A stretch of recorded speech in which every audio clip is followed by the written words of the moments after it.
তিস্তাবঙ্গের একাধিক চা বাগান ধুঁকছে। রুগ্ন চা বাগানের তালিকায় রয়েছে একাধিক চা বাগান, তার মধ্যে অন্যতম রেড ব্যাংক চা বাগান। কখনো অর্থহার অনাহারে চা শ্রমিকের মৃত্যু, কখনো বাগান ছেড়ে মালিকপক্ষের চলে যাওয়াকে ঘিরে বারবার খবরের শিরোনামে এসেছে রেড ব্যাংক। কম বেশি 4,000 মানুষের বসবাস এই রেড ব্যাংক চা বাগানে। রুগ্ন চা বাগান হওয়ার কারণে চা শ্রমিকদের অস্বাস্থ্যকর ঘিঞ্জি পরিবেশে থাকতে হয়। চা শ্রমিকদের জীবনযাত্রার মান বাড়াতে রাজ্য সরকার রাজ্যের 11টি বাগানকে প্রাথমিকভাবে চিহ্নিত করে চালু করে চা সুন্দরী প্রকল্প। এই প্রকল্পের আওতায় একটি চা বাগান হলো জলপাইগুড়ি জেলার বানারহাট ব্লকের রেড ব্যাংক চা বাগান।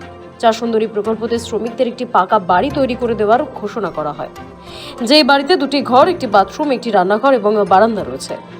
ইতিমধ্যেই রেড ব্যাংক চা বাগানের শ্রমিকদের জন্য 552টি চা সুন্দরী বাড়ি তৈরি হয়েছে। রবিবার আনুষ্ঠানিকভাবে 81 জন চা শ্রমিকের হাতে তুলে দেওয়া হয় চা সুন্দরী বাড়ির চাবি। জলপাইগুড়ি জেলা পরিষদের সহ সভাধিপতি সীমা চৌধুরী বলেন, শ্রমিক কল্যাণে রাজ্য সরকারের একটি মানবিক প্রকল্প চা সুন্দরী। মমতা বন্দ্যোপাধ্যায়ের প্রেরণায় সেই বাগানে 552টি চা সুন্দরী প্রকল্পের ঘর হয়েছে। আজ 81 জনকে হাতে সেই চাবি তুলে দেওয়া হচ্ছে, যাতে তারা সুন্দর ঘরে এই চা বাগানের মধ্যে মাতৃর দয়াতে তারা বেঁচে থাকে। তাদের জন্য যেমন ঘর, লাইট, বাথরুম, জল সবকিছুর সুব্যবস্থা করে দিয়েছে এবং এখানে চিলড্রেন পার্ক এবং সামনে একটি মাঠ আছে। আগামী দিনে এখানটায় আদিবাসী সমাজ এবং নেপালি সমাজের কৃষ্টি ও সৃষ্টিকে তুলে ধরেও এখানে পার্ক তৈরি করা হবে। প্রসঙ্গত 2020-তে চা সুন্দরী প্রকল্পের কথা ঘোষণা করে রাজ্য। সুপরিকল্পিতভাবে তৈরি হয়েছে চা সুন্দরী প্রকল্পের বাড়িগুলি। আবাসন চত্বরে তৈরি হয়েছে চা বাগান শ্রমিকদের শিশুদের জন্য পার্ক ও বসার জায়গা। জল নিকাশি ব্যবস্থার জন্যও করা হয়েছে হাই ড্রেন ও ছোট ছোট ড্রেন। কিন্তু চা সুন্দরী প্রকল্পের বাস্তব রূপ নিয়ে প্রশ্ন উঠতে শুরু করেছে। চা শ্রমিক নেতা রাজেশ লাকড়া বলেন, ওই ছোট্ট আবাসনে কি করে থাকবেন শ্রমিক পরিবারগুলি? তাই চা সুন্দরী প্রকল্পের ঘরে কোনো শ্রমিক পরিবার যেতে চায় না। রাজেশের দাবি, চা সুন্দরী প্রকল্প সরকারের একটি ব্যর্থ প্রকল্প।